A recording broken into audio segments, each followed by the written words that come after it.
Hello my dear students, I welcome you all to your history online class. So in today's class, we will be dealing with your 6th chapter from your history portion that is known as the Tughluq and the Lodi dynasties.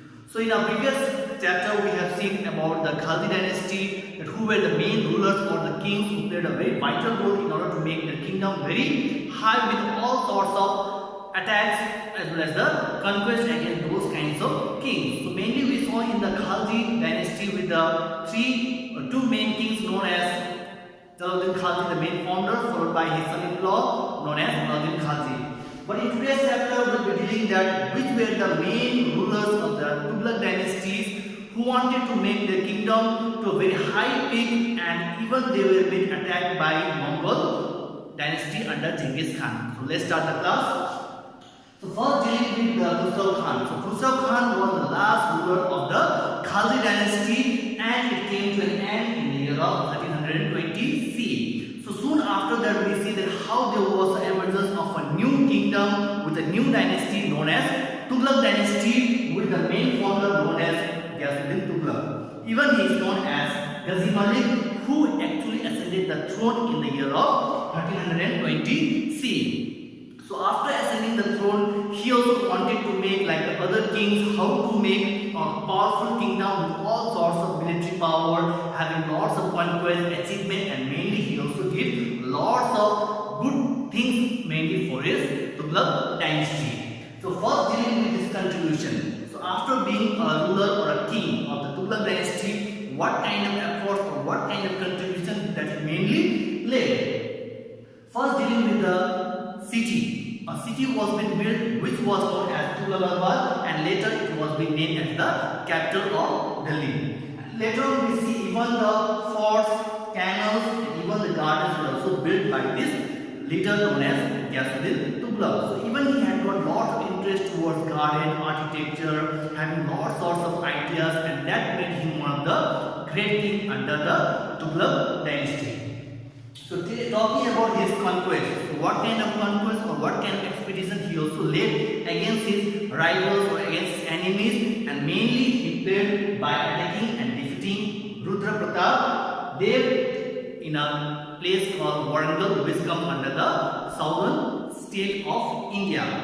And then he also attacked Bengal, and after attacking Bengal, he also removed lots of corrupt officers who were involved in corruption, in making the kingdom very big. All that was being removed by this leader, and that made him one of the great king after making all sorts of changes under the land revenue system, military system, administration system, and that was overall the work done by Tughluq. And next, even he reduced lots of land taxes to 1/10, and we see that in the year of 1325 CE there was an accident which ultimately held in a hole, and that ultimately led to the death of Tughluq, the main founder of the Tughluq dynasty. So this was overall the topic that we should know about Tughluq, the founder of Tughluq dynasty.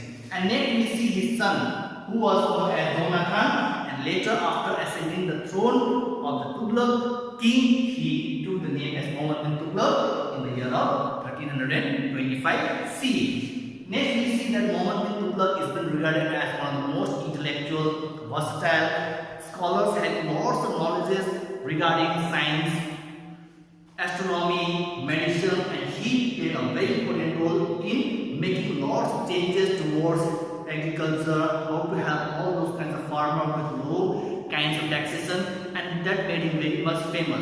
But many of the historians, they say that Muhammad bin Tughluq was a mad king. Why? Because he took a blunder mistake by making 3 experiments which are written in the blackboard. First, talking with the taxation in the dough.